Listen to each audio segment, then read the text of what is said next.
esimest korda puutusin kokku hääletusega siis, kui ma olin 14 aastat vana. See oli sügaval Brežnevi ajal ja isa käis Stockholmis Vennal külas ja tõi sealt 4 või 5 plaati Text Sound Compositions Stockholm Festival 1967.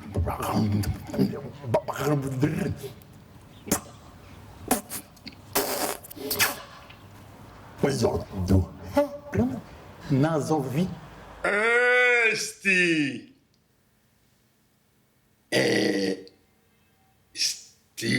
Ane, vihane, kihase, mafori, lumefori. Selgus, mis? Isa ei lubanud neid plaate oma ateljeest välja viia. Ja siis ma istusin isa ateljees ja kuulasin neid. Siis ma vaatasin sealt taga oli Ilmar Laaban, selline nimi. Ja see oli minu esimene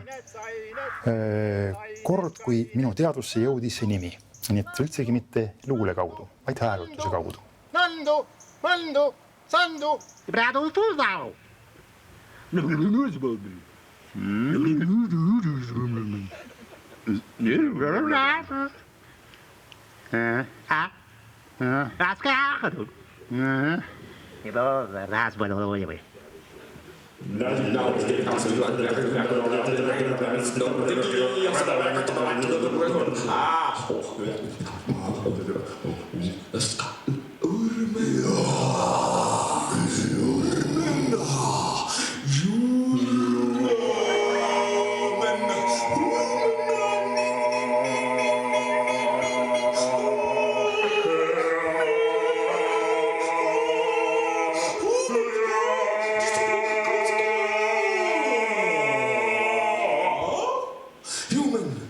Lapsepõlvest peale on mind peetud kõige rohkem oma isa pojaks. Et see, et ma olen Jaan Malin, see ei ole oluline. Et olulisem on see, et ma olen Ilmar Malini poeg. See üksnes isaga seostamine hakkas natukene häirima. Ja siis tuli üks teine vari ja see oli see teine Ilmar, Laaban. Ja siis hakkas see teine vari mind kummitama ja ma tundsin, et tahaks sellest varjust välja pääseda. Vesi, vii veri eest ära, vii vere eest ära, vii Eva meil eest ära, lilliti lillede eest läheme, kuid verest varjuste veest läbi lilliti lillede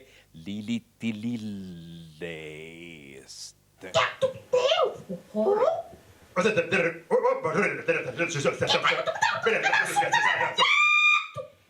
On siiski aeg-ajalt küsitud, et mis on selle hääletuse eesmärk või siht minul. Siis ma olen ütelnud, et ma otsin teed, kuidas jõuda keeleni enne keelt või keele semantilist külge.